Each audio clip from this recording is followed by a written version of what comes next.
The silk of my borrowed gown whispered against the marble floor as I moved through the shadows of the Grand Luna Ballroom. A ghost among goddesses. Around me, unmated she-wolves from every pack in the 5 kingdoms, swirled in gowns that cost more than my family's cottage. Their perfumes rose and amber, jasmine and vanilla creating a cloying cloud that made my eyes water.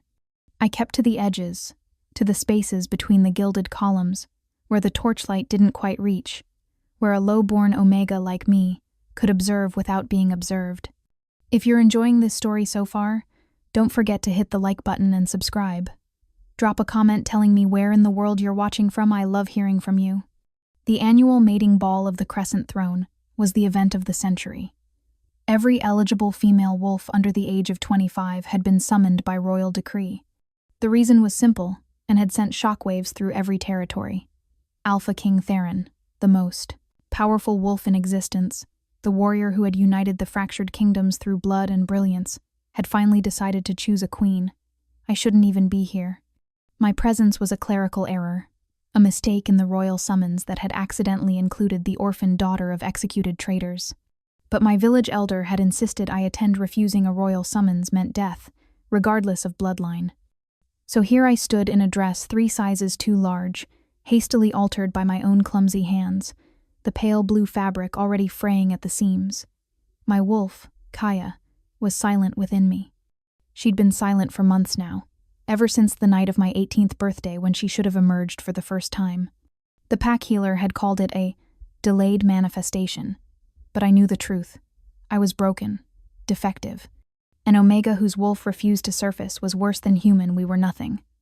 Well, if it isn't the traitor's whelp. The voice sliced through my thoughts, like a blade. I turned to find Marcus, my pack's beta, standing far too close. His scent leather and smoke with an undertone of cruelty washed over me. He was handsome in a brutal way, all sharp angles and predatory grace, but his eyes held nothing but contempt. Beta Marcus, I said quietly, dropping my gaze to the floor as was proper. I didn't expect to see anyone from home here. Home? He laughed, the sound like breaking glass. You have no home, Sarah. You're here on sufferance, and everyone knows it. He circled me slowly, and I felt the weight of his stare like hands on my skin. That dress is an insult. Did you steal it from a rag bin? Heat flooded my cheeks. It was my mother's. It's all I have. Your mother. His voice dropped to a vicious whisper. The woman who conspired to assassinate the former Alpha King. The traitor who nearly destroyed us all. His fingers suddenly gripped my arm, hard enough to bruise. You shouldn't be here. You shouldn't be anywhere. Near royalty. Your very existence is an offense. I tried to pull away, but his grip tightened. Around us, other wolves were beginning to notice. Whispers started, spreading like poison through the crowd. I saw faces turn, saw recognition dawn in their eyes as they realized who I was. The music seemed to falter. Let me go, I said, my voice barely audible. Or what? Marcus sneered. You'll cry? You'll run? You have no power here, Omega. You have no... The sound of ripping fabric cut through his words. I looked down in horror to see that he'd grabbed the delicate sleeve of my dress, and the ancient, fragile silk had torn completely away from the bodice. The dress gaped open, exposing my shoulder and the upper swell of my breast. The carefully pinned stays came loose, and I felt the entire gown begin to slide. I clutched at the fabric desperately, trying to hold it together, but it was too late. The damage was catastrophic. Laughter erupted around us high, cruel laughter from the highborn ladies who'd been waiting for exactly this kind of spectacle. Goddess, she can't even dress herself properly. Someone tittered. Did you see? The stitching just fell apart, as cheap as her bloodline. Marcus stepped back, his expression one of mock horror. Apologies, Miss Sarah. I barely touched you. Perhaps the dress was as defective as its owner. Tears burned behind my eyes, but I refused to let them fall. I would not give them that satisfaction. I held the ruined dress against my chest with both hands and turned to flee, to run back to the servants' quarters where I'd been housed, and to disappear from this nightmare, and walk directly into a wall of solid muscle. Hands caught my shoulders, steadying me. The touch was warm, firm, and sent a jolt of something electric racing up my spine. A scent enveloped me, ancient pine forests after rain, cold mountain air, and something wild and untamed that made every hair on my body stand at attention. Careful. A deep voice rumbled above me. I looked up, and up, into eyes of molten gold, Alpha King Theron. He stood before me like something carved from legend itself. Tall, easily 6.5 feet, with broad shoulders that seemed to block out the rest of the room. His face was all hard planes and sharp angles, saved from severity by a mouth that looked like it rarely smiled but would be devastating when it did. His hair was black as midnight, pulled back from his face, revealing the strong column of his throat. But it was his eyes that held me captive wolf gold, ancient, intelligent, and currently fixed on me with an intensity that stole my breath. More than that, it was his presence. Power radiated from him like heat from a forge, a suffocating, overwhelming force that made my knees weak. This was a predator at the apex of the food chain, an alpha in the truest sense. Every instinct I possessed screamed at me to submit, to bare my throat, to kneel. But something else stirred within me, something that had been dormant. Deep in my chest, Kaya suddenly woke with a surge of awareness so powerful I gasped, and she whispered one word that changed everything. Mate. No, it wasn't possible. Alpha Kings didn't mate with broken Omegas. The moon goddess wouldn't be that cruel or that kind. The king's nostrils flared slightly as he inhaled. His eyes widened almost imperceptibly, and I saw his jaw clench.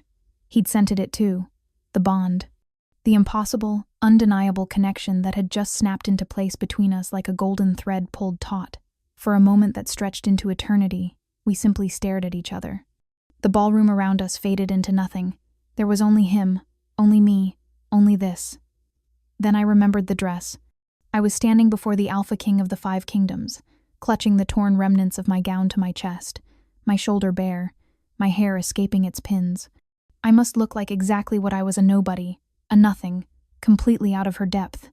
Your Majesty, I whispered, dropping into the deepest curtsy I could manage while still holding my dress together.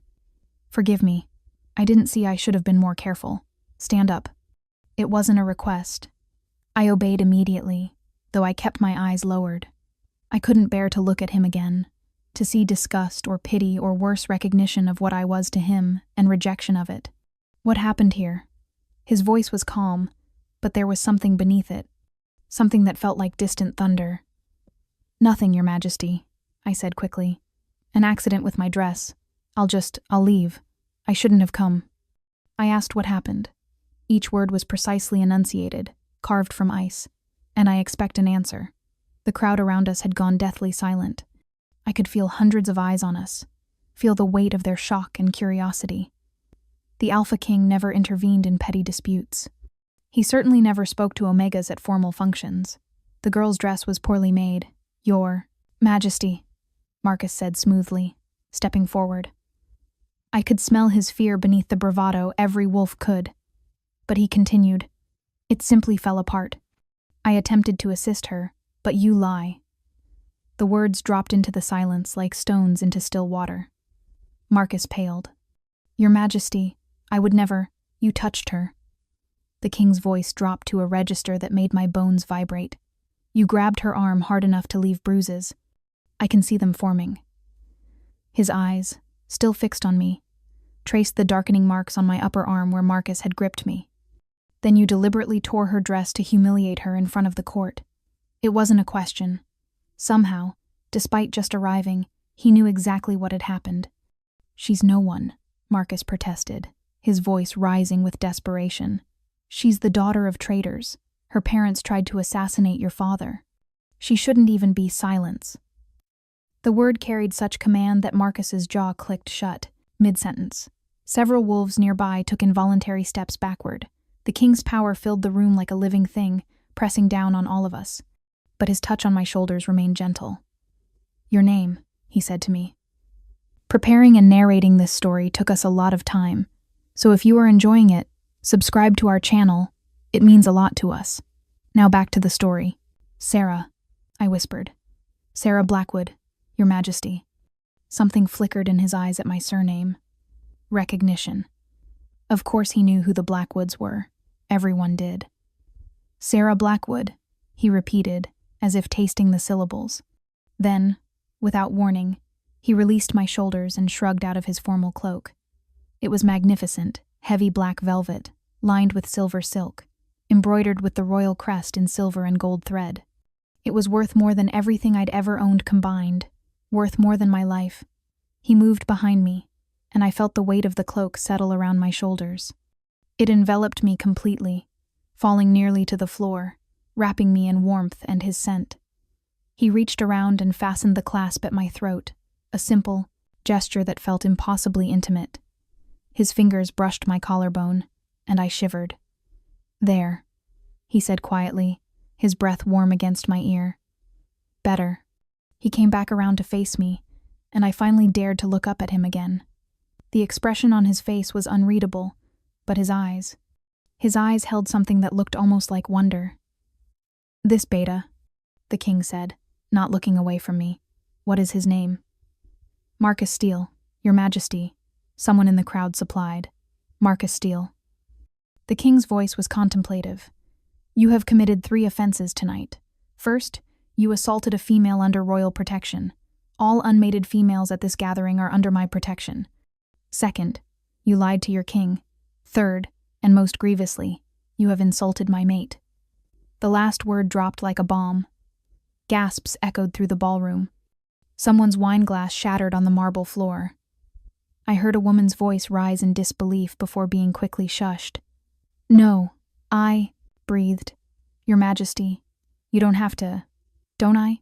He looked down at me, and for the first time, a small smile curved his lips. It was beautiful and terrifying. "Can you deny what you felt? What your wolf told you?" I couldn't. Kaya was howling within me, clawing at my chest, demanding I accept what she knew to be true. "I'm broken," I whispered. "My wolf barely exists. I'm the daughter of traitors. I'm mine," he interrupted quietly. His hand came up to cup my cheek, the touch achingly gentle. "You are mine, Sarah Blackwood. The goddess has given you to me, and I do not question her wisdom." He turned to face the crowd, keeping one hand on my shoulder, a claiming gesture that every wolf present would recognize. "Let it be known," he announced, his voice carrying to every corner of the vast ballroom, "that I have found my mate and your future queen. Sarah of the Blackwood line will be my Luna. Any who dispute this, any who offer her disrespect or harm, will answer to me, personally." The silence was absolute. Then, slowly, led by an elderly alpha I didn't recognize, the wolves began to kneel. One by one, then in groups, then in waves, they dropped to one knee, heads bowed in submission and acknowledgement. All except Marcus, who stood frozen in horror. "You," the king said, his voice dropping back to that dangerous softness, "are banished. You have 24 hours to leave the 5 kingdoms. If you are found within our borders after that, you will be executed. Now go." 2 royal guards materialized from the crowd and seized Marcus by the arms. He didn't struggle, he couldn't, not against the Alpha King's direct command. As they dragged him away, his eyes met mine, and I saw pure hatred burning there. "I would pay for this," his look promised. "Somehow, someday, I would pay." But then the king stepped closer, blocking my view of Marcus, blocking out everything else. His hand found mine beneath the heavy folds of his cloak, his fingers intertwining with mine. "Are you all right?" he asked quietly, his voice meant only for me. Was I? My entire world had just been turned inside out. I was standing in a room full of strangers, wearing the Alpha King's cloak, having just been declared his mate and future queen. I should be terrified. I should be panicking. Instead, with his hand in mine and his scent surrounding me, I felt safer than I had in years. "I don't understand," I admitted. "Why me? I'm nobody. You are everything," he interrupted firmly. "And I will spend every day proving that to you." His thumb stroked across my knuckles. "But first, I think we should continue this conversation somewhere more private. Unless you'd like to complete the mating ceremony right here on the ballroom floor?" Heat flooded my face as I realized what he meant. When a wolf found their mate, the bond demanded completion, a claiming bite that would tie our souls together permanently. Traditionally, this happened in private, but the base instinct to claim and be claimed was powerful enough that many mates barely made it out of public view. Already I could feel it, a pull low in my belly, an ache in my chest. Kaya pacing restlessly, demanding I submit to our mate. Private would be better. I managed, my voice barely above a whisper. His smile widened, genuine this time, and it transformed his harsh features into something breathtaking, as my lady wishes. He tucked my hand into the crook of his elbow and began to lead me from the ballroom. The crowd parted before us like water, wolves still kneeling as we passed. I could feel their stares, hear their whispered questions. The traitor's daughter? But her wolf is dormant. The king has gone mad. Let them whisper. Let them wonder. For the first time in my life, I didn't care what they thought, because the Alpha King, my mate, had wrapped me in his cloak and claimed me before all the world. He had seen me at my lowest, most humiliated moment, and instead of turning away, he had offered protection. As we walked through the towering doors that led from the ballroom, I caught sight of our reflection in one of the massive gilded mirrors that lined the walls. Me, small and dark-haired, swallowed by his cloak. Him, tall and commanding, his hand possessively at my elbow. We looked like a legend, like a fairy tale. And maybe, just maybe, this broken Omega could have a happy ending after all. The king's private chambers were in the highest tower of the royal keep, accessible only by a winding staircase that left me breathless by the time we reached the top. Or perhaps it wasn't the stairs, perhaps it was the awareness of his presence behind me, his hand never leaving the small of my back, guiding me upward. 2 guards stood at attention outside massive double doors carved with wolves running beneath a full moon. They bowed deeply as we approached but said nothing, their faces carefully neutral, even as their eyes flickered with curiosity. The king pushed the doors open himself and ushered me inside. I had expected opulence. This was the Alpha King's personal space, after all. But the reality still stole my breath. The chamber was enormous, with windows along one entire wall offering a view of the moonlit mountains beyond. A fire blazed in a hearth large enough to stand in. Rich carpets covered the stone floor, and tapestries depicting famous battles hung on the walls. Everything spoke of power, of history, of a legacy stretching back centuries. And in the center of it all, dominating the space, was a bed that could easily sleep 5 people. My cheeks flamed as I looked at it. "Wine?" the king asked, moving to a side table where crystal decanters waited.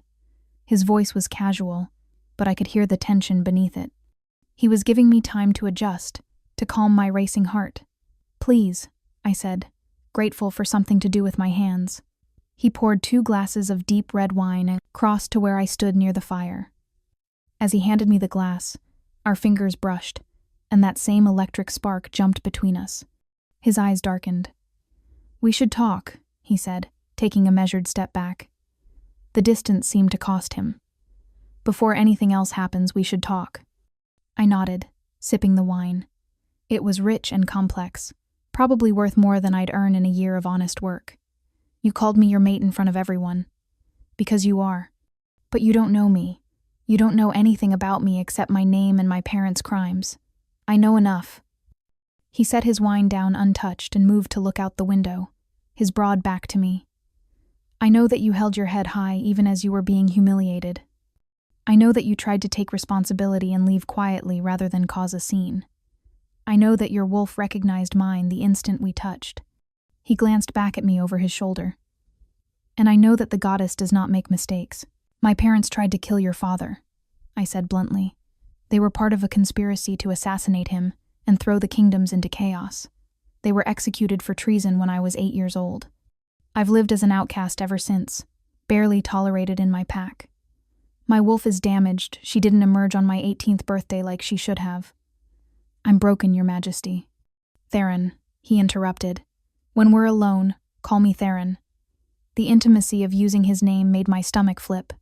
"Theron," I repeated, testing it. "Don't you see?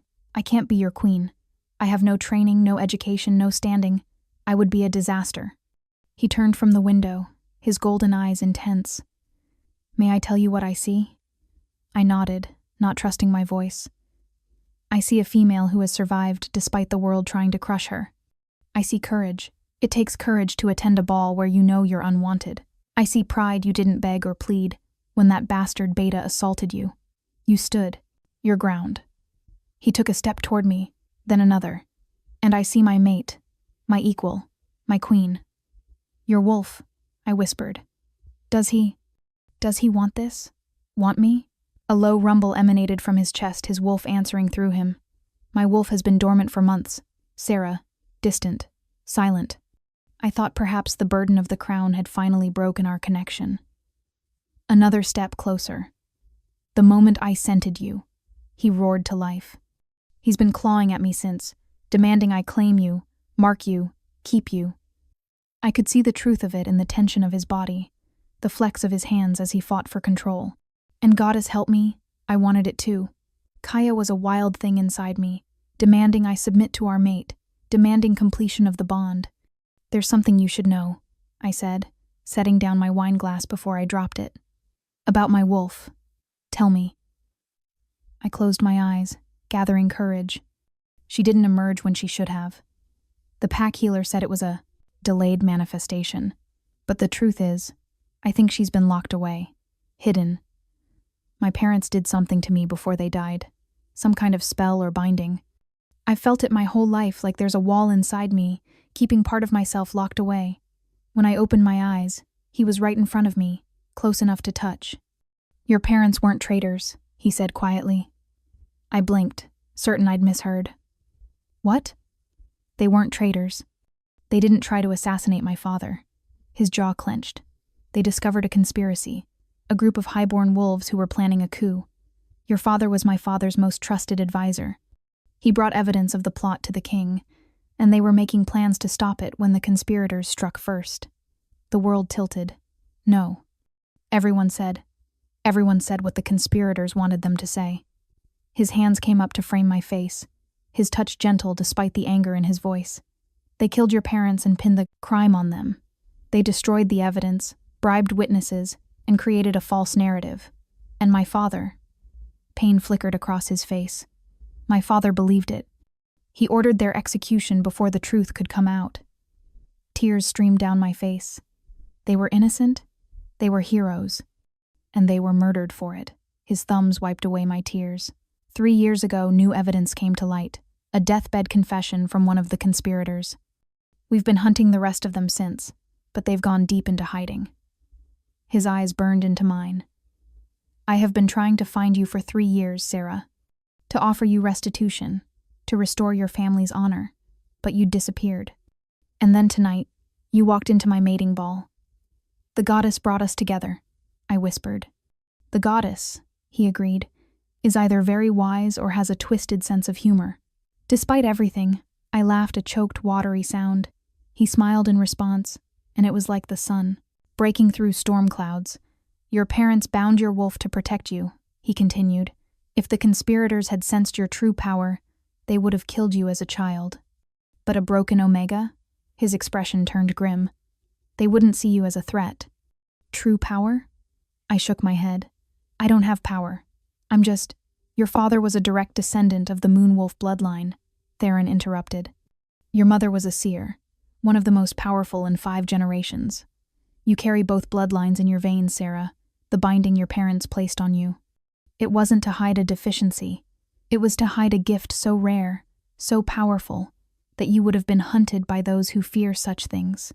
Ah, I stared at him, unable to process what he was saying. That's impossible. Is it? Tell me, have you ever known things before they happened? Felt others' emotions as if they were your own? Seen things in dreams that later came true? All my life, I realized with growing shock.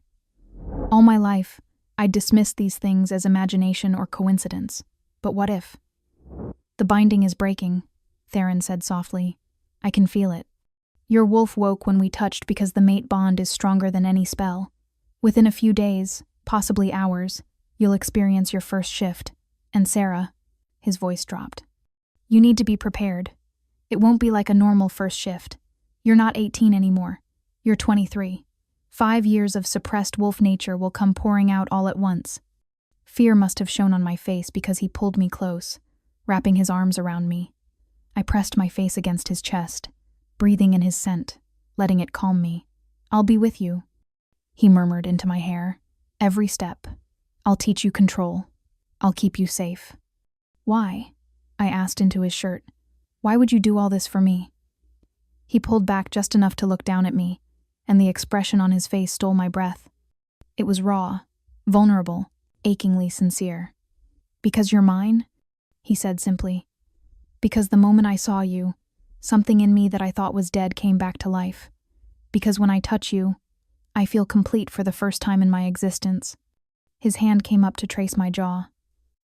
"Because the goddess chose you for me, and I will spend eternity being grateful." The words unlocked something in my chest. The wall I'd been building against him, against this impossible situation, crumbled. "I'm scared," I admitted. "Of disappointing you. Of not being enough." "You are more than enough," he said firmly. "You have always been enough. The world just convinced you otherwise." Then he kissed me. It was gentle at first, a soft press of lips, asking permission. But the moment I opened to him, something ignited. The mate bond surged between us, a living thing that demanded more, demanded everything. His arms tightened around me as the kiss deepened. I clutched at his shoulders, rising on my toes to get closer, needing to feel every inch of him against me. This was right. This was destiny. This was...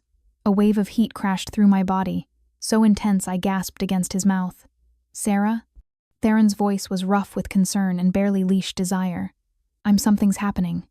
Another wave. Stronger this time. My skin felt too tight, my bones aching. "Oh, goddess, is this... your shift?" he confirmed, scooping me up into his arms. "It's starting." He carried me to the massive bed and laid me down gently. I curled into myself as another wave of pain-pleasure transformation rolled through me. It felt like being torn apart and remade all at once. "Breathe," Theron commanded, kneeling beside the bed. His hand found mine, and I clung to it like a lifeline. "Don't fight it. Let her come." "It hurts," I gasped. "I know, but I'm here. I won't leave you." The pain built, and crescendo that seemed endless. My back arched. My fingers dug into his hand hard enough to draw blood, and then release. Light exploded behind my eyes, silver and gold and brilliant white. I felt my bones reshape, felt fur ripple across my skin, felt power surge through me like lightning through water. It was agony and ecstasy and rebirth all at once. When it finally ended, I lay panting on the bed, and I wasn't alone in my head anymore. "Hello, Sarah," Kaya said, her voice strong and clear for the first time ever. "I've missed you." I looked down at myself and gasped. Instead of the hands that should have been there, I saw paws, large, elegant paws covered in fur that shimmered between silver and gold, changing with each breath. I'd shifted. For the first time in my life, I was whole. "Beautiful," Theron breathed. I looked up to see him staring at me with something like awe. "You're the most beautiful wolf I've ever seen." I tried to stand, but my legs wouldn't cooperate. I stumbled, and he caught me, steadying me. Shifting back, Kaya instructed. "Focus on your human form. Picture yourself as you were." It was easier the second time. The transformation flowed like water, and within seconds I was human again, and completely naked. Heat flooded my face as I realized the king's cloak and my ruined dress hadn't survived the shift. I tried to cover myself, but Theron moved faster, stripping off his formal jacket and wrapping it around my shoulders. "Easy," he murmured, his eyes carefully averted to give me privacy even as he helped me sit up. "The first shift always destroys clothing. You'll learn to phase through clothes eventually." I pulled his jacket tight around myself, but I could still feel his eyes on me, respectful but hungry. "How do you feel?" he asked. How did I feel? Powerful, complete. Like I'd been walking through life wearing chains I hadn't known were there, and they'd just shattered. "Alive," I whispered. "For the first time, I feel truly alive." His smile was brilliant. "Good, because we have work to do." "Work?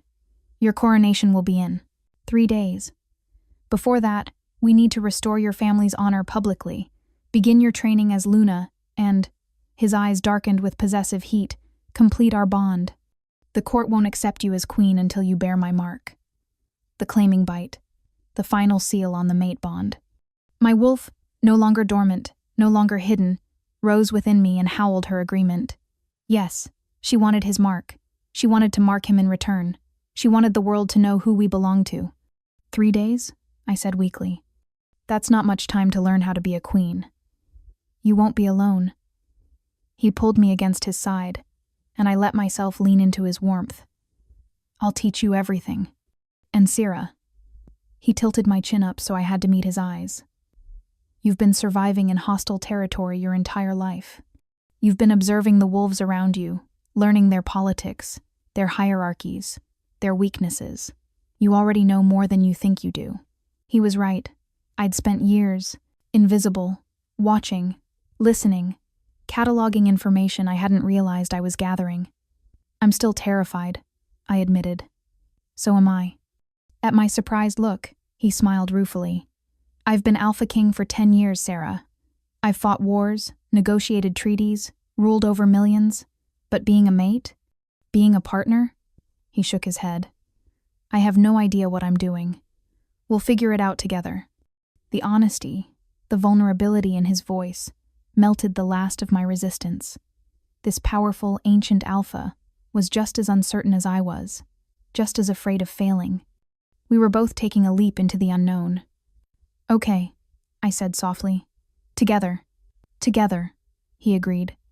Then he kissed me again, and this time neither of us pulled away. His hands found the edges of his jacket that I'd wrapped around myself. His eyes asked permission. I nodded.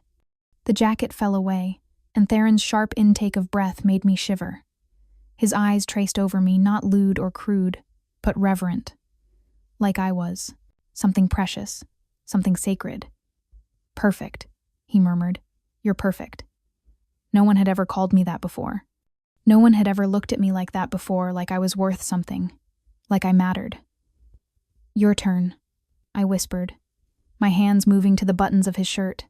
He let me undress him, patient as I fumbled with unfamiliar fastenings. When I finally bared his chest, I couldn't help but stare.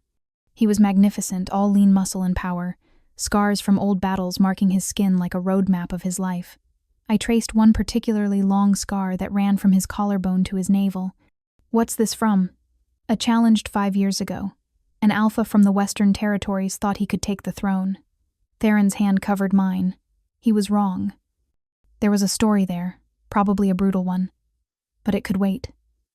Right now, all that mattered was this him and me and the bond singing between us. He laid me back on the bed gently, as if I might break. His body covered mine, warm and solid and right. When he entered me, it was with exquisite care, giving me time to adjust, to accept him. It was perfect. And when he finally bit down on the junction of my neck and shoulder, marking me as his, the bond snapped fully into place.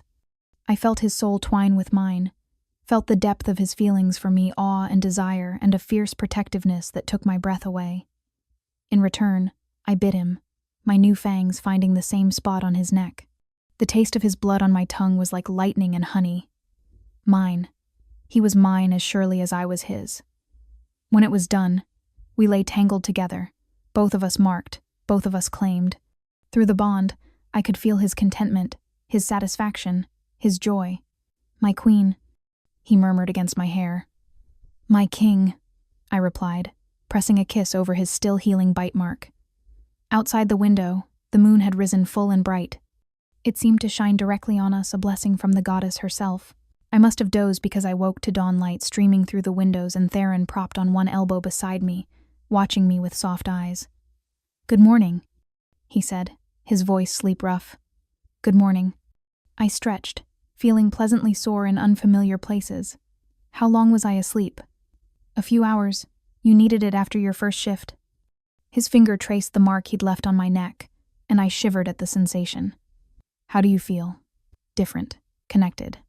I could feel him through the bond now, a constant warm presence at the back of my mind. It was both strange and comforting. I can feel you. I can feel you too. His eyes darkened. It's intense. It was. Every emotion, every thought seemed amplified between us. I could sense his desire kindling again, could feel my own body responding. But before things could progress, a sharp knock sounded at the door. Your Majesty, a male voice called. Forgive the interruption, but the Royal Council requests an emergency meeting. They are concerned about yesterday's announcement. Theron's jaw clenched, and through the bond, I felt his annoyance spike. "Tell them I'll be there within the hour." "Yes, Your Majesty." The footsteps retreated, and Theron turned back to me with a rueful expression. "Welcome to royal life. No privacy, no peace, and everyone has an opinion about what you should be doing. They don't want me as queen," I said. It wasn't a question. I'd seen the faces in the ballroom last night. Shock, disbelief, disgust. "They don't know you yet," Theron corrected, standing and beginning to dress.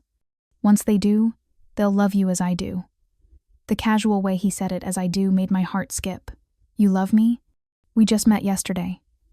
He paused, his shirt half on, and looked at me with such intensity I couldn't breathe. "The mate bond is instant, Sarah. Recognition, yes. But love?"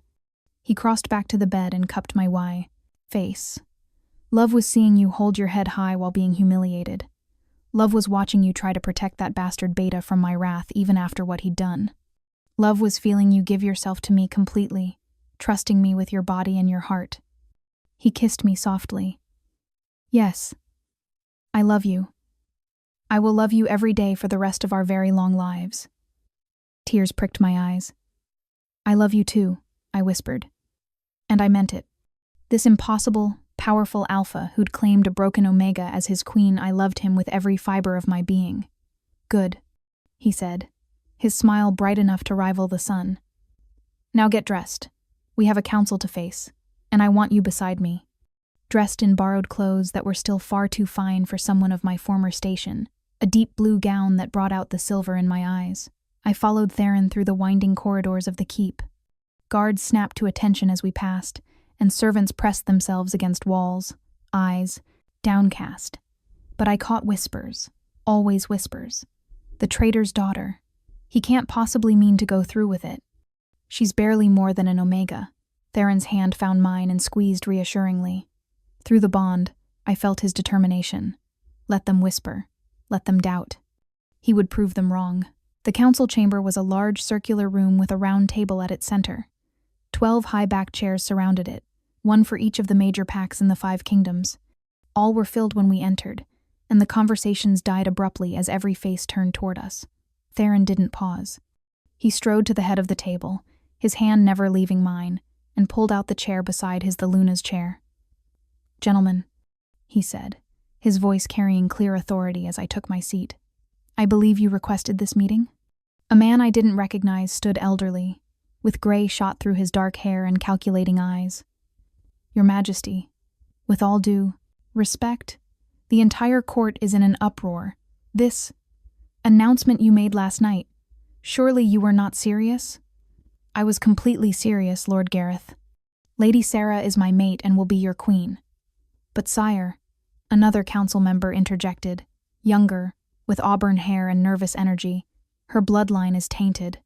"Her parents were heroes," Theron interrupted coldly. "Loyal advisors who were murdered by conspirators. This council was briefed 3 years ago on the evidence that exonerated them. Or have you forgotten, Lord Damien?" Lord Damien paled and sat down quickly.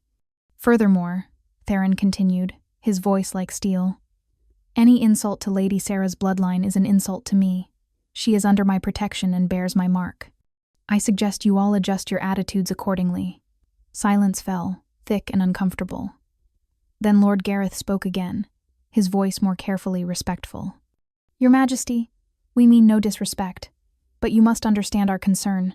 The Luna, Queen, holds significant power. She sits on this council. She influences policy. And Lady Sarah," his eyes flicked to me, "forgive me, but she has no training in governance. No education in pack law. No experience in leadership."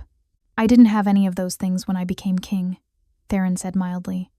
"Yet here we sit, 10 years later, with the kingdoms more unified and prosperous than they've been in 5 generations.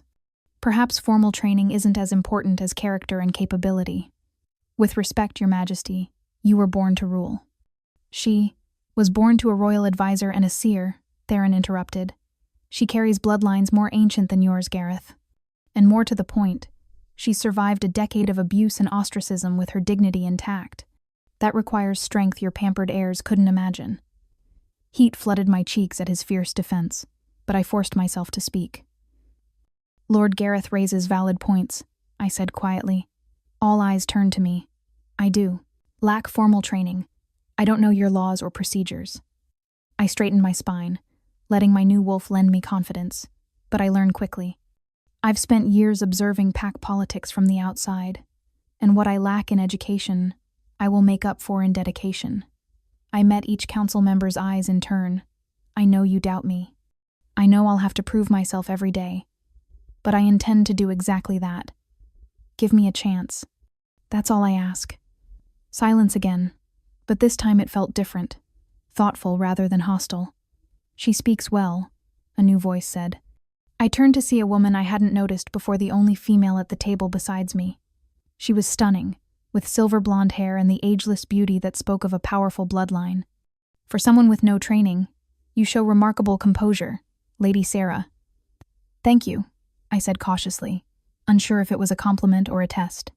I am Lady Moira, she continued, alpha of the Northern Pack and representative to this council for 30 years. Her eyes held mine. I knew your mother. My breath caught. You did? She was my mentor when I first joined this council. Brilliant, kind, fierce when she needed to be. A small smile curved Lady Moira's lips. You have her eyes. And if you have even a fraction of her intelligence and heart, you'll make an excellent queen. The open support from this powerful woman shifted something in the room. I saw several council members exchange glances. If Lady Moira speaks for her, someone murmured. Perhaps. Lord Gareth sighed heavily. Very well. The council will accept Lady Sarah as your chosen mate, Your Majesty. However, he held up a hand as Theron started to speak. We request a trial period. 3 months where Lady Sarah attends council meetings and learns our ways before the formal coronation. If at the end of that time the council agrees she is ready, we will proceed with the ceremony.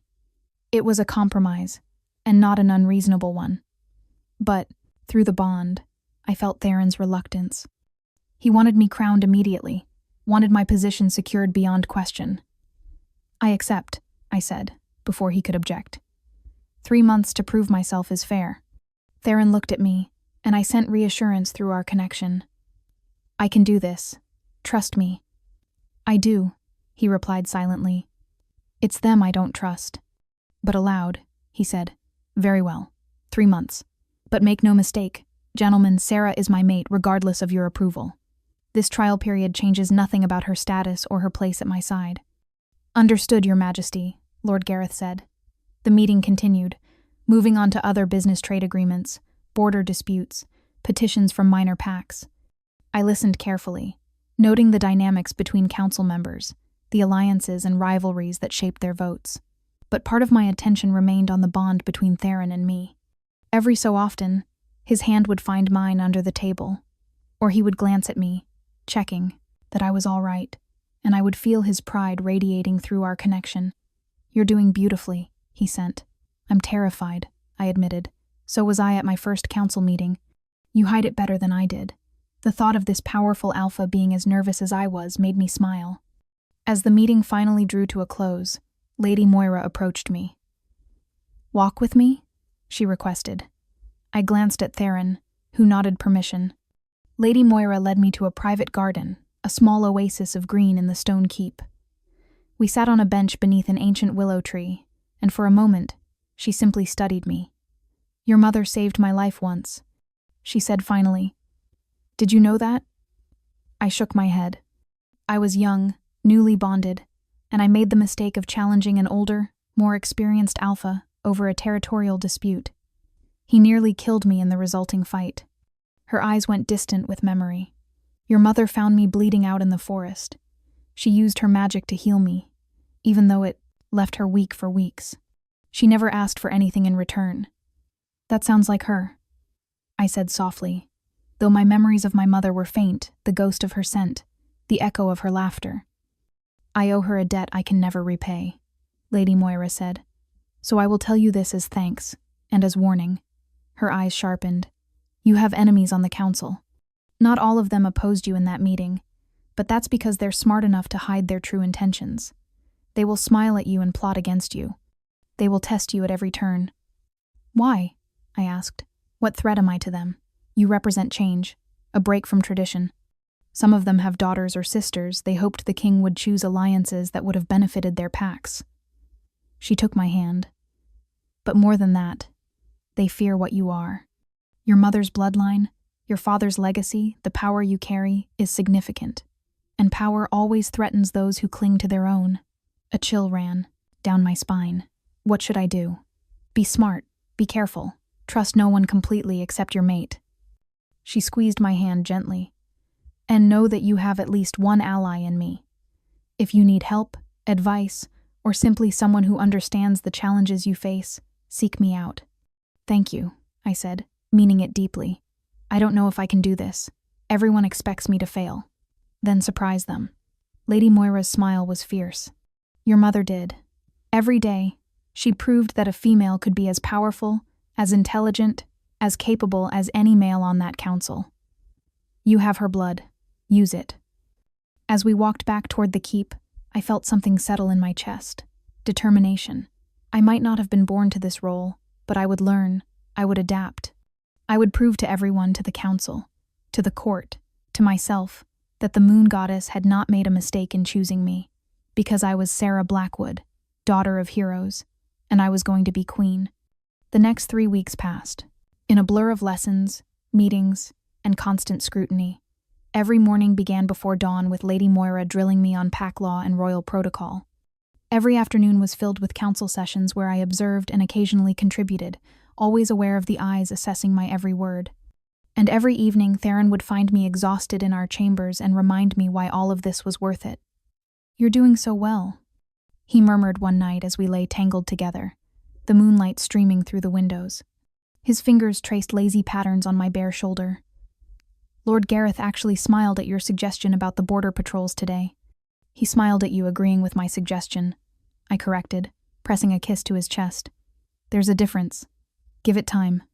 His hand moved to cup my face, tilting it up so he could look into my eyes. They're starting to see what I've known from the beginning, that you're remarkable. Through our bond, I felt the absolute sincerity of his words. It still amazed me, this connection between us. I could feel his emotions as clearly as my own, the steady warmth of his love, the fierce pride he took in my accomplishments, the desire that never quite banked when I was near. I love you, I whispered, the words coming easier each time I said them. I love you too, he replied, then rolled us so I was beneath him, his body a welcome weight. And I believe I have some time before my next meeting to show you exactly how much. His kiss stole whatever response I might have made. But our peaceful moment shattered with a sharp knock at the door. Your Majesty! The voice was urgent, panicked. There's been an attack. Theron was off the bed and dressed with supernatural speed. I scrambled to pull on a robe, my heart racing. Enter, Theron commanded. A guard burst through the door, his face pale. Sire, the Western Border Patrol, they were ambushed. Multiple casualties. The survivors are being brought to the infirmary now. How many? Theron's voice was deadly calm, but through the bond I felt his rage building like a storm. 5 dead, 7 wounded. The patrol leader is among the injured but conscious. He's asking for you. Assemble the council, Theron ordered. I want everyone in the war room in 20 minutes. Yes, Your Majesty. The guard bowed and fled.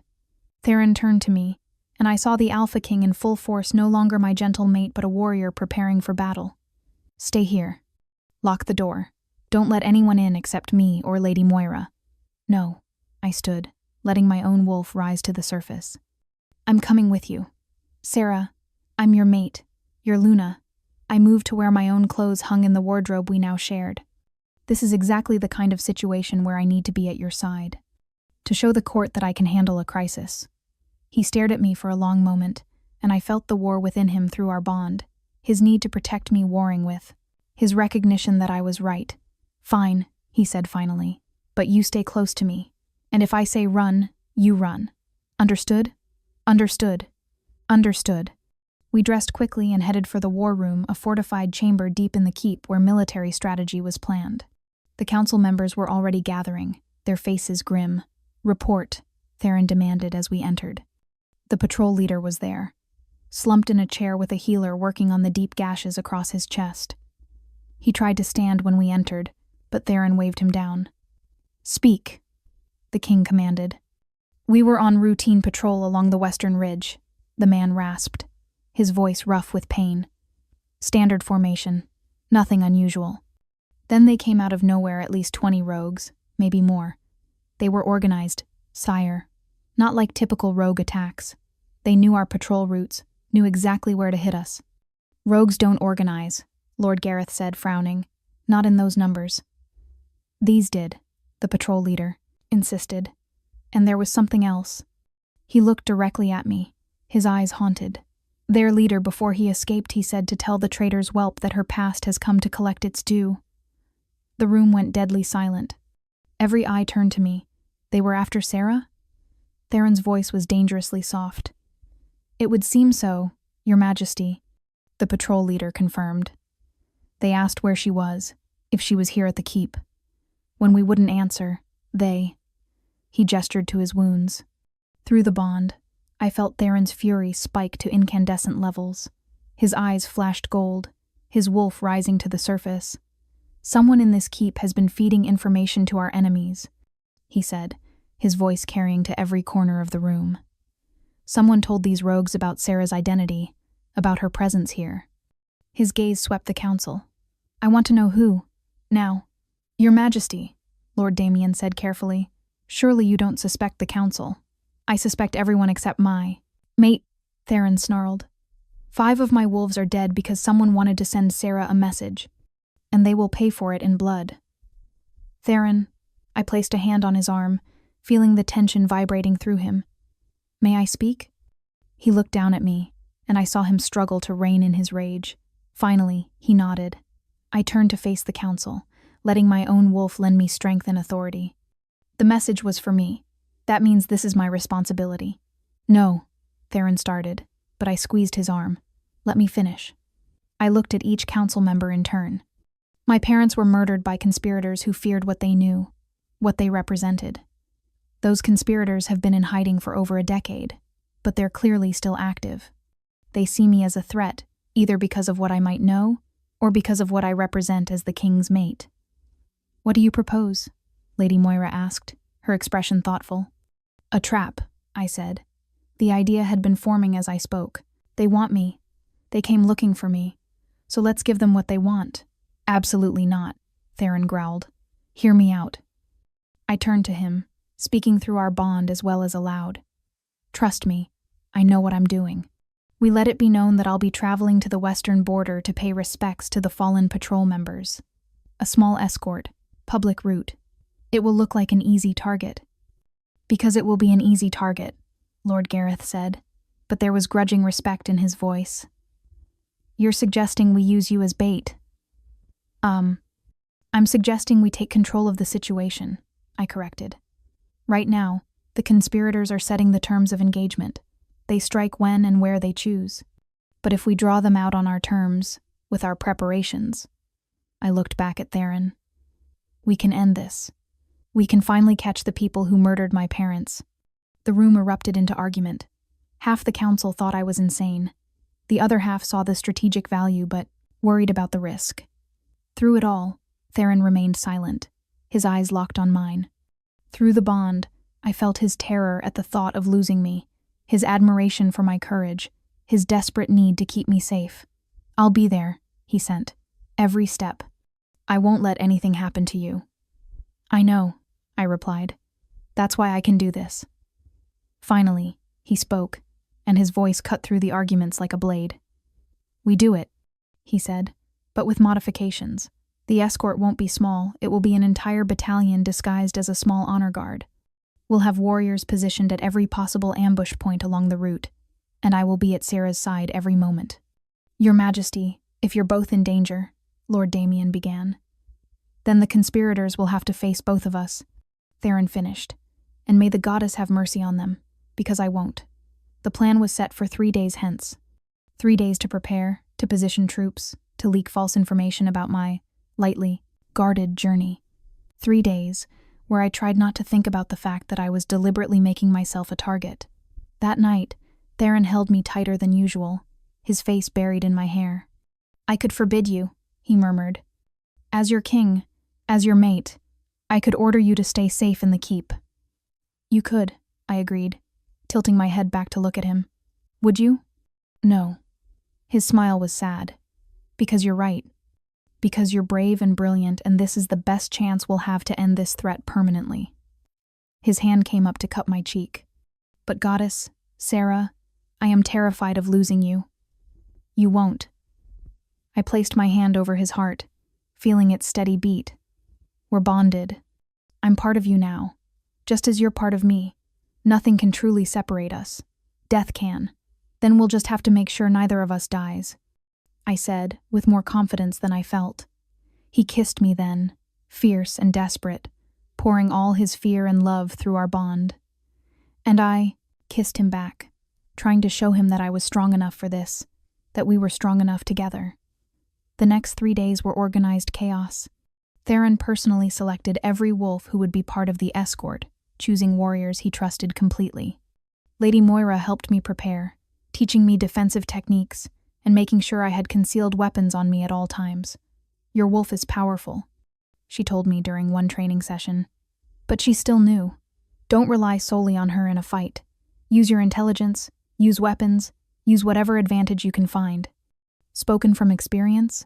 I asked, breathing hard after she'd thrown me for the 3rd time. "Hard-won experience." She helped me up. "I've survived 3 assassination attempts in my years on the council. You learn to be paranoid and prepared." "Reassuring," I said dryly. She smiled. "You'll be fine. You have something I didn't, a mate bond with the most powerful alpha in 5 kingdoms. If anyone tries to harm you, Theron will tear them apart with his bare hands." It was true. I could feel his protective instincts ramping up with each passing hour. He barely let me out of his sight, and when duty forced us apart, I felt his anxiety through the bond like a constant hum. On the night before we were set to leave, he made love to me with an intensity that left us both shaking, as if he could somehow bind me to him even more tightly, make me safer through the strength of our connection. "Promise me," he whispered afterward, his forehead pressed to mine. "Promise me you'll be careful, that you'll run if I tell you to." "I promise," I said. "But you have to promise me something too. Anything. Promise me that if something goes wrong, you'll live. That you won't do anything stupidly heroic that gets you killed." He was silent for a long moment. "I can't promise that, Sarah. If it's a choice between my life and yours, then choose yours," I said fiercely, gripping his face between my hands. "Because I can't do this without you. I can't be queen without my king. Promise me. Sarah, promise me." Finally, reluctantly, he nodded. "I promise." We left at dawn, a procession of 20 wolves in formal honor guard regalia. To any observer, it looked exactly as planned, a small, ceremonial escort for the Luna to be visiting the site of a tragedy. But hidden in the trees on either side of the road, concealed by magic and strategic positioning, were over 100 warriors. I rode beside Theron, both of us on horseback. He'd insisted I wear light armor under my formal gown, and I could feel the weight of the blade strapped to my thigh. Through the bond, his alertness was a constant presence, his senses reaching out to scan for any threat. The first hour passed without incident, then the second. We were approaching the western ridge, a narrow pass between 2 steep hills, when Theron suddenly went rigid beside me. "Ambush," he said quietly. "Both sides, at least 30 wolves." Before I could respond, arrows rained down from the hills. Our honor guard shifted instantly into battle formation, shields raised to deflect the projectiles. Theron was off his horse in a flash, pulling me down and sheltering me with his body as arrows thudded into the ground around us. Then the rogues poured out of the hills, a flood of snarling wolves in various stages of shift. "Now!" Theron roared. Our hidden warriors emerged from the trees, crashing into the rogues with devastating force. The narrow pass became a maelstrom of fur and fangs and flying blood. Theron shifted, his massive silver-gray wolf erupting forth. Through our bond, I felt his battle rage, his primal need to protect me. He positioned himself between me and the fighting, a snarling, snapping wall of muscle and teeth. "Stay behind me," he commanded through our connection.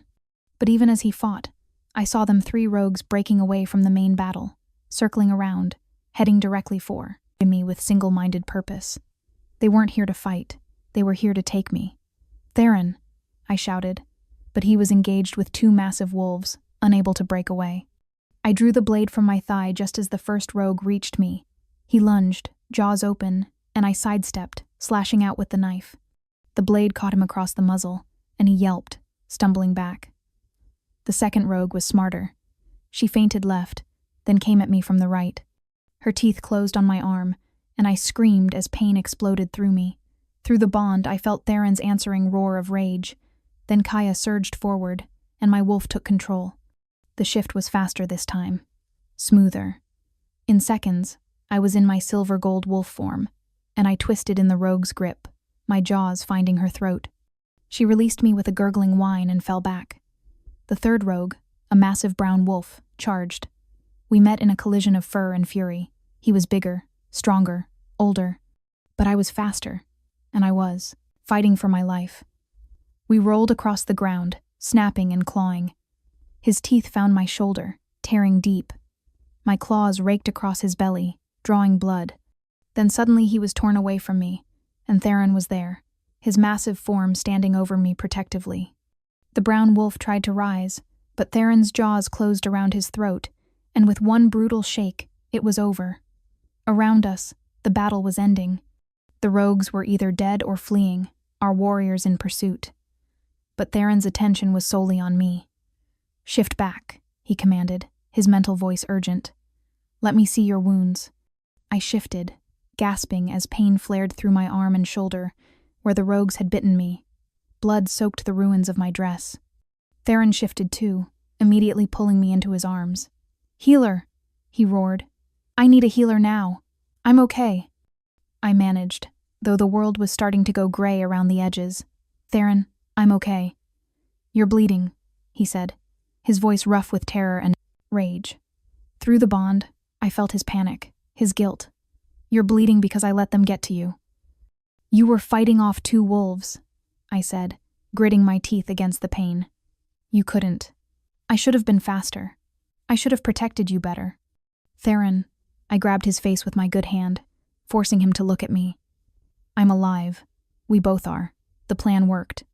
He looked like he wanted to argue, but then the healer arrived, an elderly woman who took one look at my wounds and began working immediately, pouring her magic into the bites.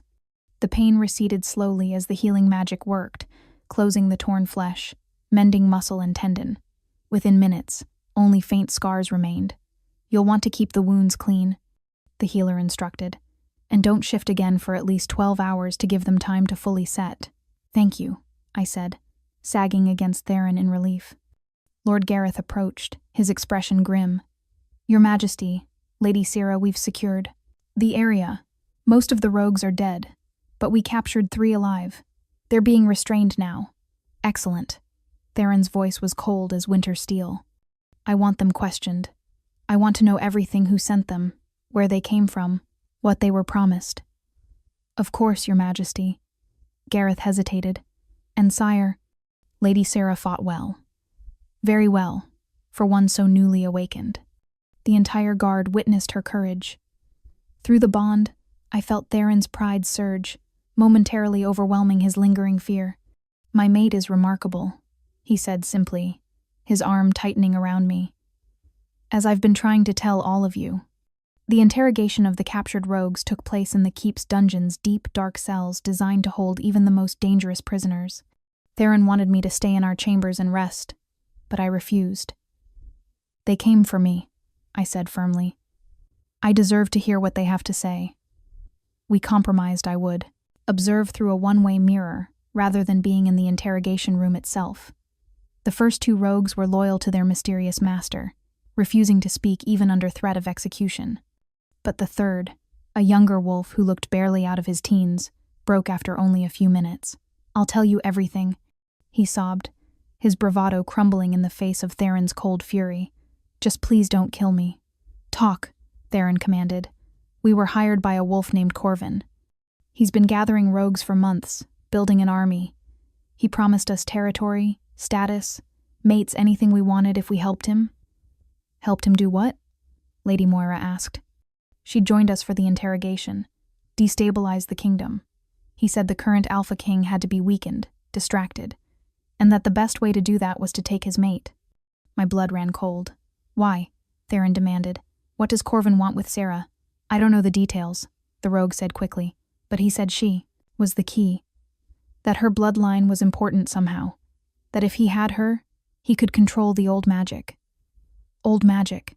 The word sent a shiver down my spine. Where is Corvin now? Theron asked.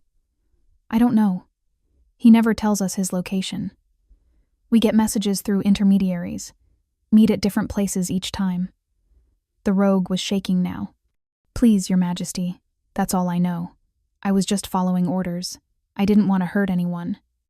Theron stared at him for a long moment. You attacked my mate. You wounded her. Give me one reason I shouldn't execute you right now. Because I can help you, the rogue said desperately. The next meeting, it's in 3 days, at the old ruins in the Shadowfen forest. If you let me live, I'll go there. I'll wear a wire, help you set a trap. Theron looked at Lady Moira, who nodded slowly. Very well, the king said. You'll be kept in comfortable confinement until then. If you're lying, if this is a trap, you will die slowly and painfully. Understood? Yes, Your Majesty. Thank you, Your Majesty. As guards led the sobbing rogue away, Theron came to find me. He pulled me into his arms the moment he entered the observation room, and I felt him shaking. A name, he said quietly. After all these years, we finally have a name, Corvin. Do you know him? I asked. No, but I'll find out everything there is to know about him by morning. He pulled back to look at me. And Sarah, what he said about your bloodline, about controlling old magic. Does that mean anything to you? I shook my head. My parents never talked about magic around me. I only learned I had any after I shifted for the first time. We need to find out what you're capable of, Lady Moira said. She'd followed Theron into the room. If this Corvin thinks your bloodline is powerful enough to help him seize control, we need to know why. How? I asked. There are texts in the royal library. Ancient genealogies, histories of magical, bloodlines. I'll research your family tree, see what I can find. She looked at Theron. With your permission, Your Majesty. Do it, he ordered. I want answers by tomorrow. That night, safe in our chambers with guards posted at every entrance, I lay awake beside Theron, unable to sleep despite my exhaustion. Through the bond, I could feel he was awake too, his mind racing. What are you thinking? I finally asked. That I almost lost you today. His voice was rough. When I saw that rogue's teeth in your arm, when I felt your pain through the bond, he pulled me closer. I've fought in countless battles, Sarah. I've faced death more times than I can count, but I've never been as terrified as I was in that moment. I was scared too, I admitted, but I was also angry. These conspirators took my parents from me. They destroyed my childhood, my life, and now they want to use me for some scheme I don't even understand. I turned to face him in the darkness. I want to stop them, Theron. Not just for us, but for everyone they've hurt. We will stop them, he promised. Together. The next morning, Lady Moira arrived at our chambers with an ancient leather-bound tome and a grim expression. I found something, she said without preamble. And you're not going to like it. She opened the book to a marked page covered in faded, elegant script. Your mother's bloodline goes back to the moon wolf herself, the first werewolf, blessed directly by the goddess. That bloodline carries immense magical potential, as you've already discovered. And my father's bloodline? I asked. Your father descended from the Shadow King's ancient rulers who could manipulate darkness itself. They were powerful but dangerous, and most of that line was wiped out in the Blood Wars 3 centuries ago. Your father was one of the last, so I'm descended from both light and dark magic, I said slowly. Is that unusual? It's unprecedented, Lady Moira said flatly. Light and dark magic don't usually coexist in one bloodline. They tend to neutralize each other. But in your case, she pointed to a passage in the book. According to this prophecy, written over 500 years ago, there would come a child born of moon and shadow who could channel both powers simultaneously. That child would have the ability to reshape the magical foundations of our world. The room went silent. Reshape how? Theron asked carefully. The prophecy isn't clear, but it suggests this child could unite the fractured magical bloodlines, could heal the rifts between light and dark magic users. Or, she hesitated, or they could unmake everything, plunge the world into chaos. So, I'm either a savior or a destroyer, I said, my voice hollow. That's fantastic. This explains why Corvin wants you, Theron said, his face grim. If he could control your power, force you to use it for his purposes, he could remake the world in his image, Lady Moira finished. Could elevate rogues and outcasts to positions of power, could tear down the current pack structures entirely. I felt sick. My parents, they must have known. That's why they bound my wolf, why they hid me among humans. They were trying to keep this prophecy from coming true. Or they were trying to keep you safe until you were strong enough to control the power yourself, Theron countered. He took my hands. Sarah, you are not a weapon. You are not a tool for anyone to use. You're my mate, and you have a choice in how or if you use these abilities. But if I don't learn to control them, Corvin could still find a way to exploit them, I said. We need to be prepared. Agreed, Lady Moira said, which is why I'm going to begin training you in magical theory and practice immediately. If you truly carry both light and dark magic, you need to understand how to balance them. Over the next 2 days, Lady Moira put me through intensive magical training while Theron prepared for the raid on the Shadowfen meeting. I learned to feel the 2 distinct types of magic within me, the silver light of my mother's bloodline and the shadowy darkness of my father's. They circled each other like cautious dancers, never quite touching. Don't force them together, Lady Moira instructed. Let them find their own balance. The prophecy says you can channel both, but it doesn't say you have to merge them. On the 3rd day, as the sun began to set, we prepared to spring our trap. The rogue informant had been outfitted with a spelled amulet that would let us hear everything he heard. Theron would lead a strike force to the ruins, while I remained at the keep under heavy guard. Or at least, that was the plan. I want to come, I said as Theron armed himself for battle. No. His response was immediate and absolute. You're the target, Sarah. Corvin wants you specifically. I won't risk delivering you directly into his hands. But, no. He crossed to me and cupped my face in his hands. Please, I need to know you're safe here. I can't fight effectively if I'm worried about protecting you. Through the bond, I felt his desperation, his fear. And I realized this wasn't about not trusting me or thinking I was weak. This was about him needing to know that if everything went wrong, at least I would survive. Okay, I said softly. I'll stay. Relief flooded through our bond. He kissed me fiercely. I'll be back before dawn. And when I return, this will finally be over. I watched from the battlements as he led a force of 50 warriors into the forest. Through the bond, I tracked his progress, felt his determination and battle readiness. An hour passed, then 2. Suddenly, through the bond, I felt a spike of alarm from Theron. It's a trap. Sarah, they knew we were coming. Then pain, sharp and overwhelming, and our connection flickered. No, I gasped, gripping the stone parapet. Something's wrong. Something's happened to Theron. The guards around me exchanged worried glances. One spoke into a communication crystal. Lady Moira, the Luna says the king is in trouble. Lady Moira arrived within minutes, her face grave. What did you sense? Pain, shock, and now the bond feels muffled, like something's blocking it. Panic clawed at my chest.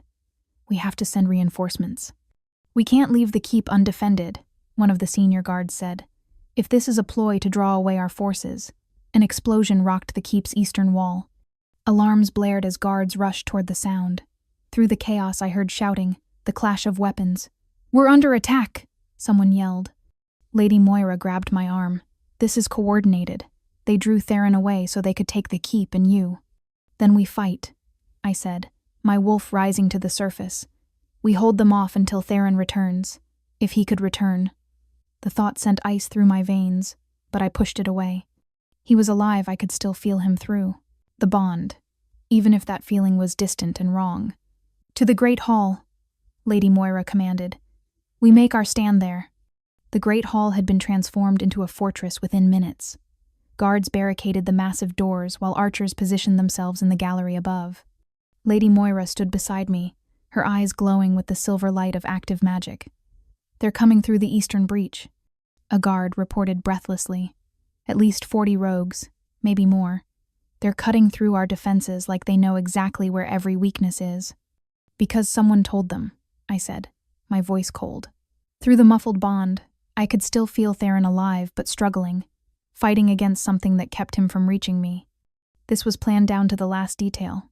Draw Theron away, attack while he's gone, take me while the keep is in chaos.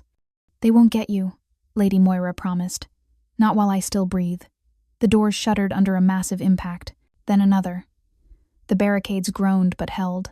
"Luna Sarah," a voice called from beyond the doors, male, cultured, dripping with false courtesy. "I am Corvin. We have business to discuss. Send out the girl, and I'll spare everyone else in this keep. You have my word as an alpha."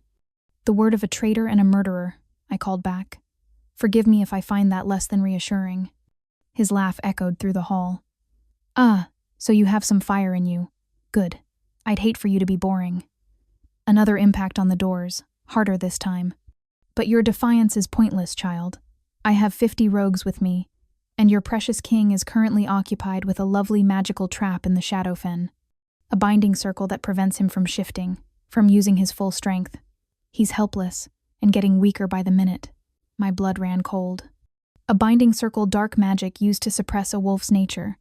If Theron couldn't shift, couldn't access his alpha power. "You're lying," I said, but my voice shook. "Am I? Reach through your bond, little Luna. Tell me what you feel." I did, and my heart sank. The wrongness I'd sensed was worse now. I could feel Theron's frustration, his rage, but also his exhaustion. He was fighting something invisible, something that drained him with every passing moment. "The circle will kill him eventually," Corvin continued, his voice almost gentle. "The magic will keep feeding on his power until there's nothing left. But I can release him. All you have to do is surrender yourself to me." "Don't," Lady Moira said urgently. "He'll kill you both anyway. Men like him don't honor bargains." She was right. But Theron was dying, slowly but surely, trapped in dark magic while I stood here safe. "No," Theron's voice suddenly came through the bond, weak but fierce. "Sarah, don't. Don't come for me. Stay safe. I can't lose you," I sent back, tears streaming down my face. "You won't. I'll find a way out. But if he gets you, if he gets your power, everyone loses, the entire kingdom." 10 seconds, little Luna," Corvin called. "Then I start killing everyone in this keep, starting with the youngest guards. I wonder how many deaths your conscience can bear." I looked at Lady Moira, at the guards who would die defending me, at the keep that would fall if I didn't act. Then I looked inward, at the 2 types of magic swirling within me, light and shadow, moon and darkness, never quite touching. "Let them find their own balance," Lady Moira had said during training. An idea formed, desperate and dangerous. "I need you to trust me," I said to Lady Moira. "And I need you to teach me a teleportation spell. Right now." Her eyes widened. "Sarah, you've never teleported before. The risk is less than the certainty of everyone dying if I do nothing." I gripped her shoulders. "Please, I know what I have to do." She stared at me for a long moment, then nodded. "It requires visualization. You must see your destination clearly in your mind, every detail. Then you channel magic through yourself as an anchor point and project yourself there. How do I know where Theron is? The mate bond. Use it as a compass." She placed her hands on my temples. "I'm going to show you the spell structure. Memorize it quickly." Images flooded my mind, complex patterns of magic, words in an ancient language, the feeling of space bending around a focal point. I absorbed it all frantically, knowing I'd only get one chance. 5 seconds, Corvin shouted. "Got it," I gasped, pulling away from Lady Moira. "Wait," she started, but I was already reaching inward, grabbing both types of magic simultaneously. The silver light and the shadow darkness slammed together, and for a horrifying moment I thought they would tear me apart. The 2 powers fought each other, repelling like magnets of the same polarity. Then I thought of Theron, of his smile, His touch. The way he'd wrapped me in his cloak and claimed me before all the world. The way he loved me despite everything. The magic stopped fighting. They didn't merge, that would have been impossible. But they found a balance, circling each other in a perfect dance, light and dark in harmony for the first time. Power exploded through me, so much power I could barely contain it. I channeled it into the teleportation spell, using the mate bond as my guide. "I'm coming," I sent to Theron. "Hold on." Reality bent. The great hall vanished. For a split second I was nowhere, suspended in a void between spaces where nothing existed except my will and my destination. Then I slammed back into reality in a clearing deep in the Shadowfen forest. Theron was there, trapped in a circle of glowing runes carved into the ground. He was in human form, on his hands and knees, blood dripping from his nose and ears. The binding circle was literally draining his life force, and I could see it tendrils of his power being pulled from his body and absorbed by the runes. Around the circle stood a dozen rogues, watching with cruel satisfaction, and beyond them, directing the magic, stood a wolf in his prime salt and pepper hair, cold gray eyes, and a smile that made my skin crawl. Corvin. "Well, well," he said, turning to face me with genuine surprise and delight. "That was impressive. Teleportation magic is incredibly difficult, especially for one so newly awakened. You're even more powerful than the prophecy suggested." "Release him," I demanded, letting my own power crackle around me, silver and shadow intertwined, a visible aura that made several rogues step back nervously. "Now. Or what? You'll attack me? Kill me?" Corvin laughed. "Go ahead and try. The moment you make a hostile move, the binding circle automatically tightens. Your mate will be dead before you can blink." I could feel the truth of it through the bond. The circle was connected to Corvin somehow, keyed to his life force. If I killed him, it would kill Theron too. "So we're at an impasse," Corvin continued, walking slowly toward me. "You can't hurt me without killing your mate. I can't take you by force because you're clearly powerful enough to fight back, and might damage the circle in the process." He stopped a few feet away. "So, let me make you an offer." "I'm listening. Come with me willingly. Let me teach you to use your power properly. Together, we can reshape this broken world, tear down the corrupt pack hierarchies, elevate the downtrodden, create a new order where birth doesn't determine worth." His eyes gleamed with fanatic intensity. "Isn't that what you want? You, who suffered for years because of who your parents were? By murdering my parents?" I said coldly. "By framing them as traitors and destroying my life? That was regrettable," Corvin admitted, "but necessary.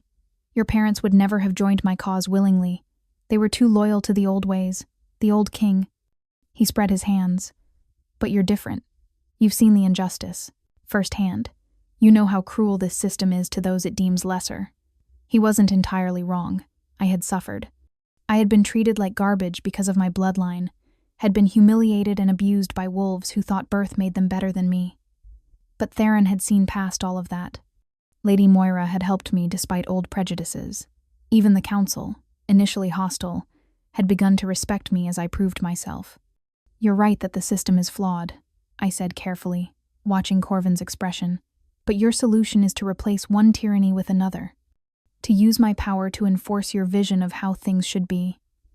Not enforce, liberate. By killing anyone who disagrees with you?" I shook my head. "That's not liberation. That's just different chains." Corvin's expression hardened. "I had hoped you would be reasonable, that you'd see the opportunity I'm offering you." He gestured, and the rogues around Theron's circle moved closer, weapons drawn.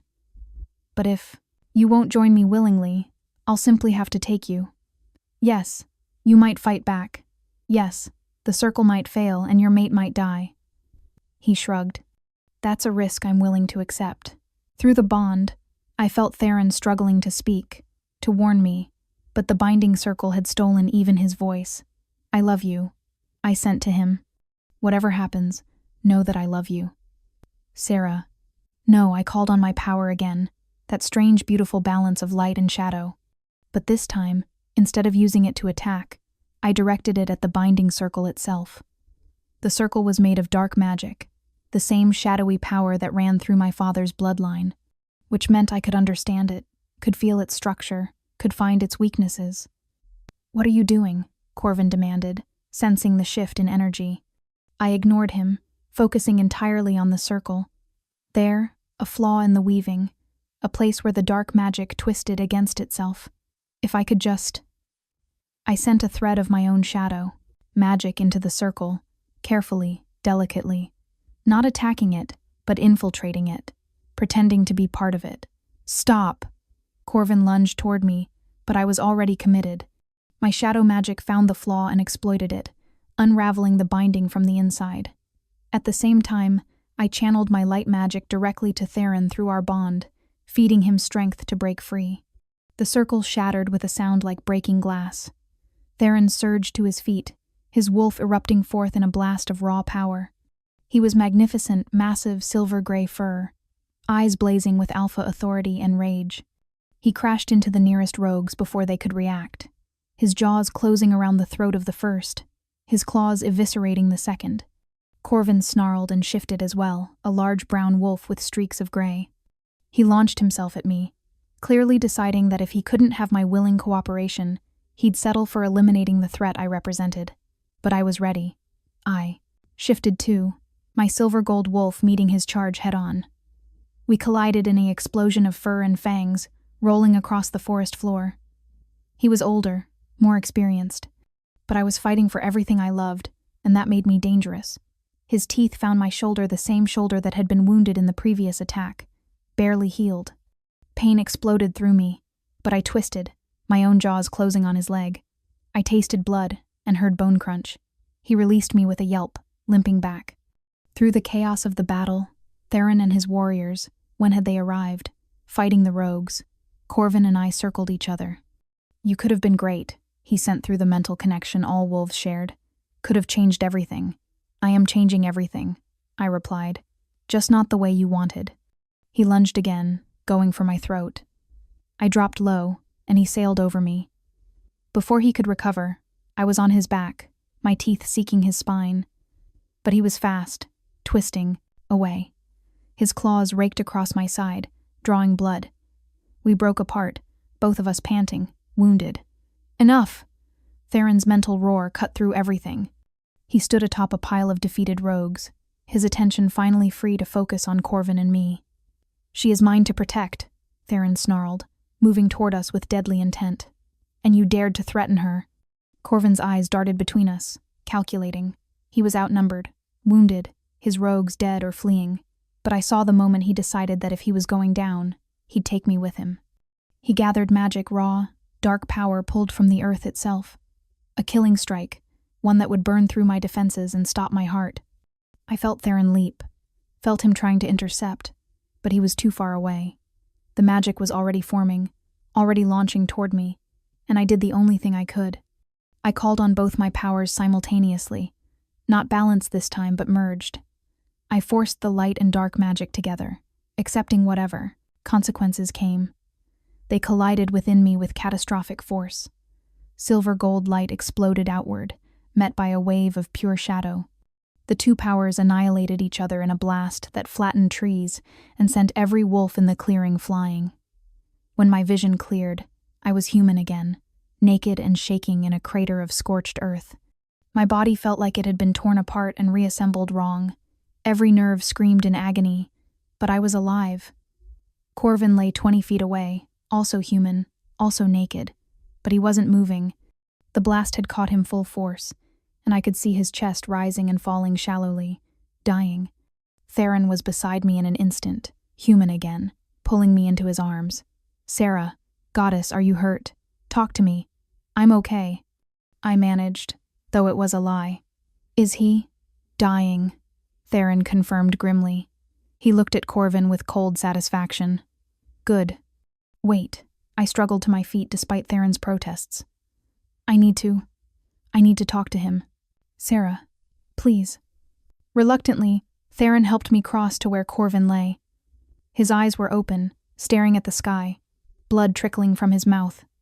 "You won," he rasped when he saw me.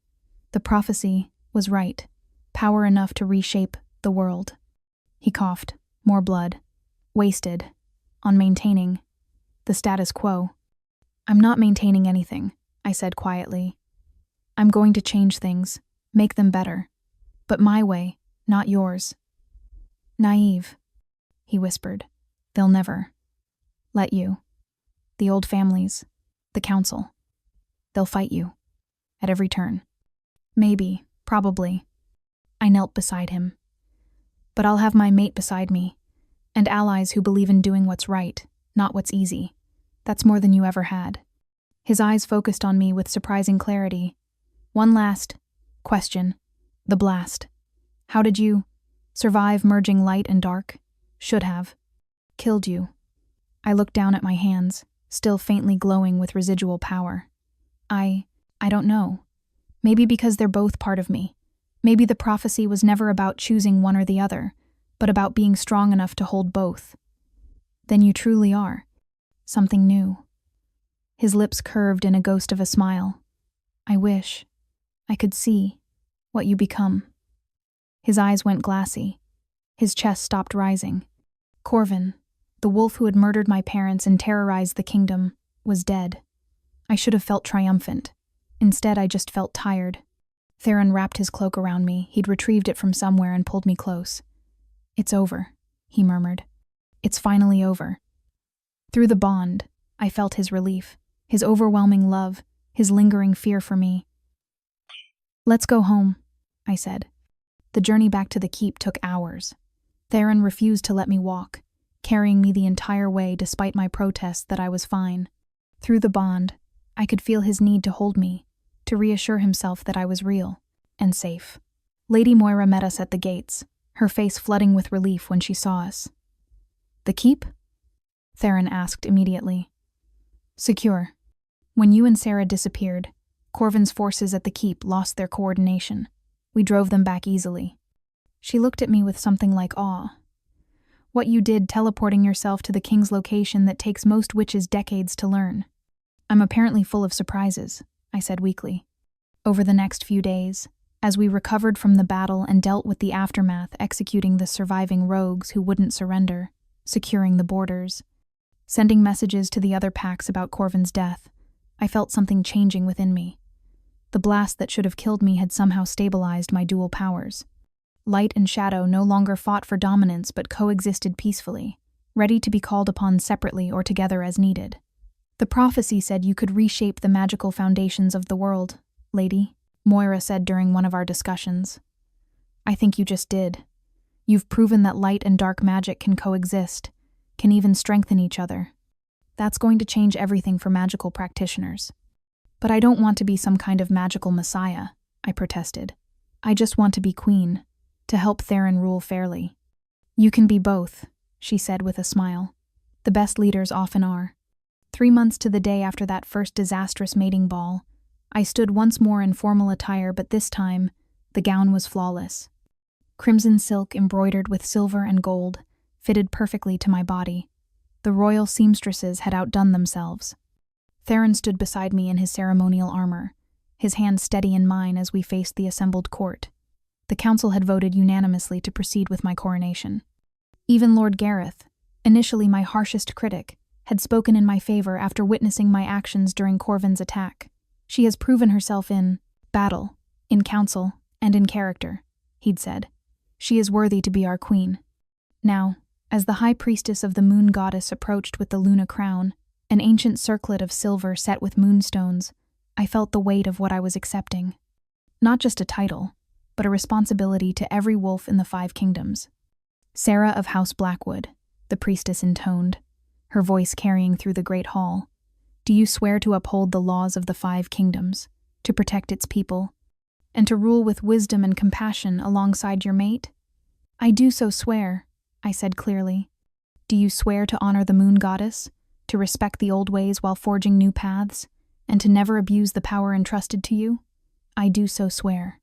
Then, by the authority vested in me by the moon goddess herself, I crown you Luna Queen of the 5 kingdoms. She placed the crown on my head, and I felt a surge of magic. The crown itself was spelled, bonding me to the land and its people. Rise, Queen Sarah, and be recognized. I stood, and the entire court knelt, hundreds of wolves dropping to one knee in perfect synchronization. Theron knelt too, his eyes shining with pride and love. "My queen," he said softly. "My king," I replied, reaching down to help him rise. "Though you really didn't need to kneel." "Yes, I did," he said, standing and pulling me close. "You've earned everyone's respect, including mine." He kissed me softly, uncaring of the watching court.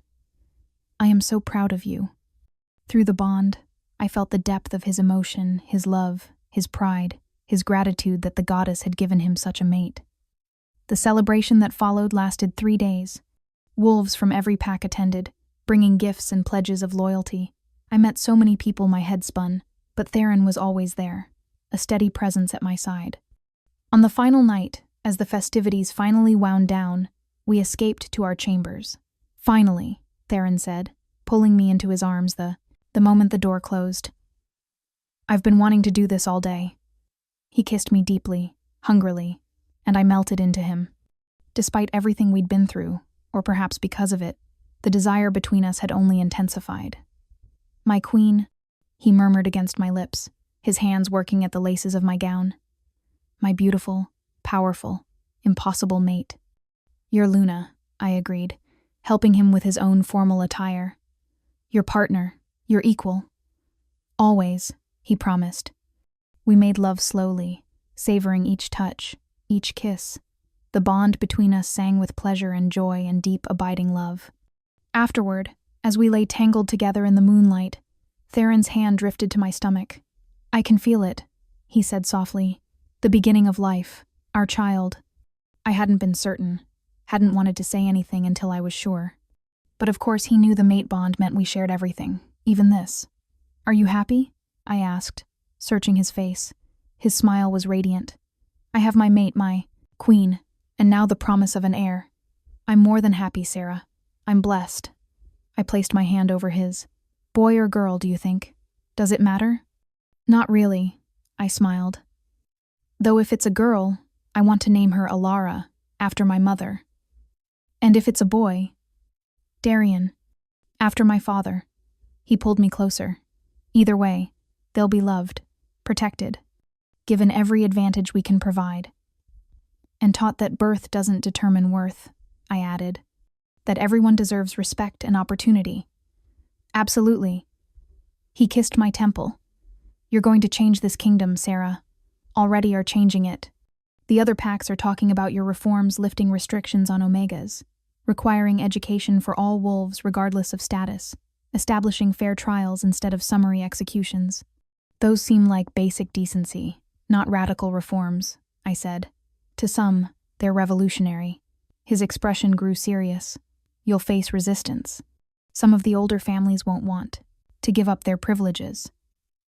Then we'll convince them, and if they still refuse, we'll go around them." I looked up at him.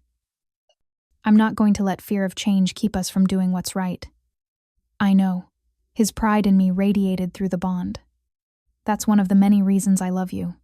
A year later, I stood on the same balcony where I'd once watched Theron ride off to battle, but this time, I held our daughter in my arms. Alara was perfect, tiny, and fierce, with my silver eyes and her father's dark hair. And when she'd been born, her first cry had been accompanied by a flash of silver-gold light that filled the room. She had my power, possibly even stronger. The priestess said she'd never seen anything like it. "She's going to be extraordinary," Theron said, coming up behind us and wrapping his arms around both of us. "Just like her mother." "Or a complete nightmare," I said, but I was smiling. "Can you imagine what teenage years will be like with a girl who can probably teleport and manipulate light and shadow?" "We'll manage," he said confidently. Together. That word had become our anchor, our promise, our truth. I looked out over the kingdom, spread before us the forests and mountains, the pack territories scattered across the land, all the wolves who now looked to us for leadership. It had been a long journey from that night when Marcus tore my dress and humiliated me, when I'd been nothing but the trader's daughter, broken and alone. But Theron had seen past all of that. He'd wrapped me in his cloak and claimed me as his own. He'd believed in me when I didn't believe in myself, and together, we'd built something beautiful. What are you thinking? He asked, sensing my emotions through the bond. That I'm grateful, I said softly. For all of it, even the hard parts, because they led me here. To you. To this. No regrets? He asked, tilting my chin up to look at him. I thought of everything I'd lost: my parents, my childhood, years of suffering and humiliation. But I also thought of everything I'd gained: a mate who loved me unconditionally, a kingdom to protect and improve, a daughter who would never know the pain I'd endured. No regrets? I confirmed, just hope. For tomorrow, and all the tomorrows after that. Theron kissed me softly, our daughter cooing between us. And as the sun set over the 5 kingdoms, painting the sky in shades of gold and crimson, I knew with absolute certainty that we would face whatever came next together, as mates, as partners, as equals, the way it was always meant to be. Thank you so much for watching until the end. If you loved this story, check out the other videos on your screen now. I think you'll really enjoy them. And don't forget to subscribe if you haven't already. See you in the next story.